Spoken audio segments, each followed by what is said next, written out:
kita dulu waktu masih jadi mahasiswa, sebagian kan kuliah ya, masih jadi mahasiswa, kita kan bisa atau amal soleh banyak gitu. Pikiran kita sekarang ini, saya sedang tidak punya, mahasiswa kan tahu kan, nunggu kiriman orang tua kan gitu kan, ngirit kan gitu. Nggak tahu kalau di sini gitu apa enggak. Saya dulu di Jogja gitu, ngirit sampai pol-pole itu, sampai ngirit sampai kurang gizi. Saya pernah kurang gizi gara-gara ngirit makan gitu. Terus apa namanya, dihirit gitu. Terus harusnya pikiran kita nanti kalau sudah lulus, sudah jadi apa, sudah kerja, harusnya kan lebih mudah tuh beramal soleh. Kenapa? Lah kan sudah ada income-nya.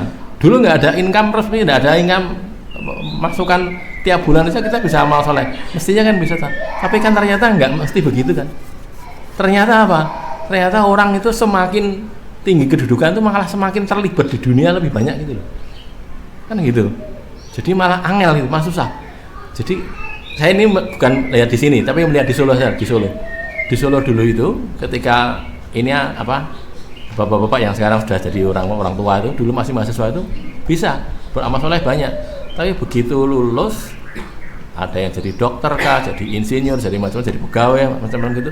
Akhirnya malah jadi kurang amal solehnya, berkurang amal solehnya. Kenapa? Karena terlibat ngurus ini macam-macam di luar itu. Bukan kok saya katakan di luar itu bukan amal soleh, bukan begitu. Tetapi yang khusus untuk kebaikan ini, untuk perjuangan ini kadang-kadang terlalaikan. Terus berpikirnya begini.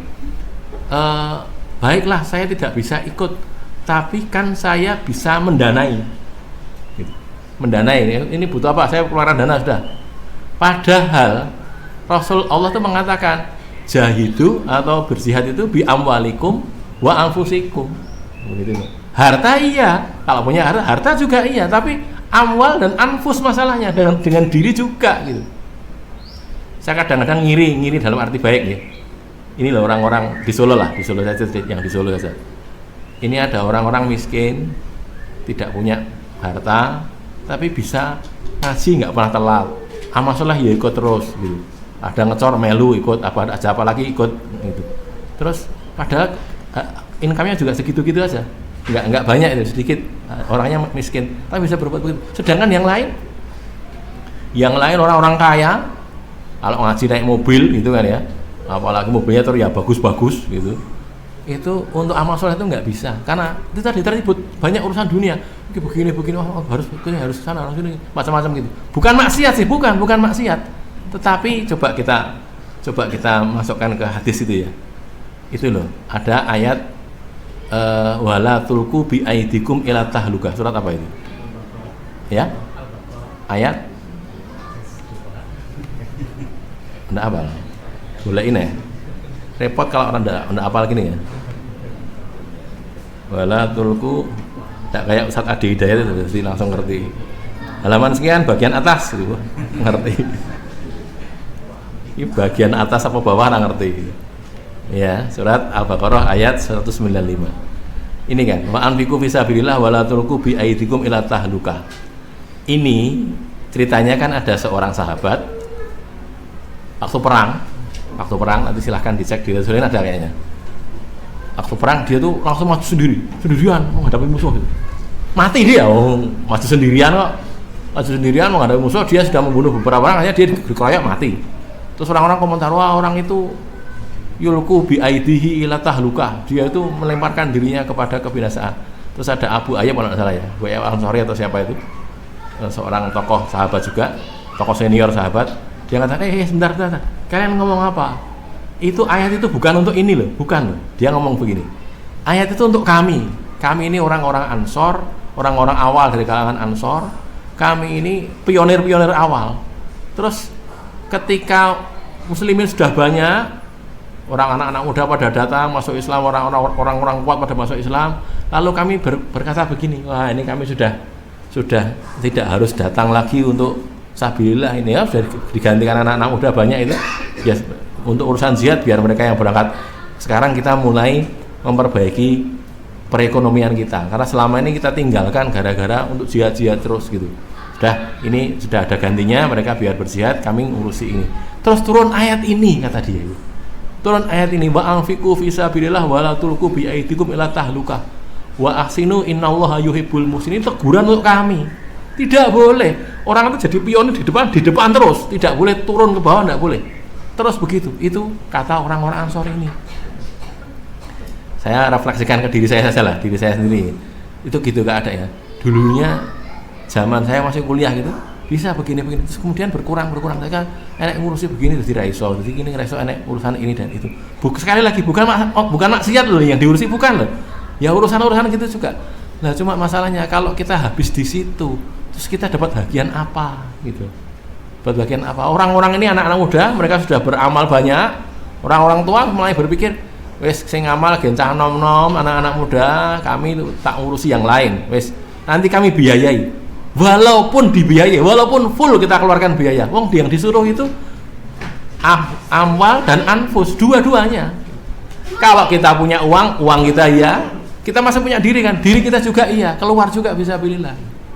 Maka para sahabat itu karena turun ayat-ayat seperti ini, mereka kemudian tidak pernah absen. Sudah, pokoknya ada urusan fisabilillah, ghazwah, Nabi berangkat. Tidak ada urusan. Bahkan ada seorang namanya Amr bin Jamuh, mungkin kenal ya.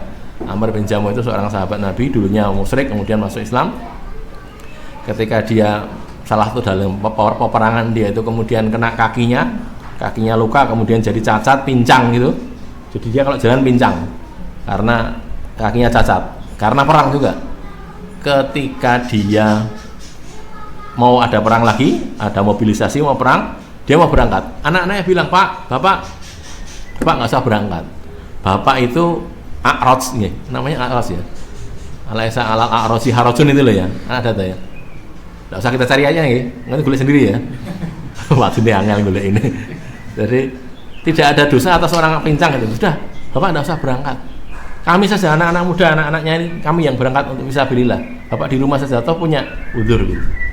Terus dia itu mengatakan, "Nak, terus kamu nafsirkan ayat ini bagaimana ini?" Ayat yang mana? Ini loh. Infiru khifafan wa thiqalan wa jahidu bi amwalikum wa anfusikum fisabilillah. Nah ini loh. Surat At-Taubah ayat 41. Kamu pernah baca ayat ini, terus ini kamu tafsiri bagaimana? Infiru khifafan, berangkatlah kalian dalam keadaan khifaf ringan, wasikolan dan berat. Wajahidu bi amwalikum wa anfusikum fisabilillah, dan berjihadlah kamu dengan harta kalian dan diri kalian fisabilillah. Loh, yang disuruh jihad itu itu bukan ketika khifaf saja, sikol juga suruh jihad gitu. Maka dia mengatakan wallahi, dia bersumpah wallahi, dengan cacat pincangku ini aku akan meraih jannah. Itu dia ngomong begitu. Pokoknya saya mau dapat jannah, saya nggak mau walaupun pincang, saya berangkat. Akhirnya ya sudah, berangkatlah. Dia ngeyel gitu ya, tetap nekat berangkat. Ceritanya kemudian kalau yang lebih detail di kitab Sirah ini, kitab Tarikh, itu ceritanya dia itu maju terus, tidak pernah berhenti sampai mati syahid jalan Allah itu. Sampai mati syahid, untanya itu masih ada, unta atau kuda itu masih ada. Dia sudah mati, untanya masih ada. Ketika akhirnya menang, kan muslimin menang, dia masuk yang syahid. Untanya ini diajak pulang nggak mau. Jadi kalau musuh di arah sana gitu ya, musuh di arah sana, dia menghadap ke sana kan. Terus orangnya tadi mati, Amr bin Jamuh mati syahid. Untanya masih hidup. Untanya ini kalau diajak balik ke arah sana untuk pulang nggak mau. Tapi kalau diajak menghadap ke arah sana, dia mau jalan sana. Tapi kalau mau jalan sana nggak mau mundur gitu, nggak mau kembali ke sana karena konon disediakan di Sirah itu karena melihat bagaimana si Amr bin Jamuh tadi dalam berjuang gitu. Pokoknya saya pincang wis ben, sing penting mlebu swarga. Itu kata dia begitu itu. Nah, ini kembali ke kita nih. Jadi monggo kita refleksikan pada diri kita sendiri, kita gitu apa enggak? Nek gitu, ayo kita perbaiki gitu loh ya. Anak-anak muda silakan beramal, iya, tapi orang tua jangan berhenti beramal. Wong kita belum finish kok. Finish kita kapan? Kalau sudah mati, finishnya itu. Tuwek-tuwek, rapopo tuwek wis ben. Aku kalah kuat, rapopo kalah kuat, tapi tetap beramal. Begitu loh. Sampai kapan? Sampai mati. Nah, gitu ya. Jadi jangan pernah berhenti sampai kita mati. Lah tadi kesibukan-kesibukan tadi, mari kita ambil cara-cara yang tentunya jangan kemudian kok kalau gitu kita harus total, ya tidak begitulah.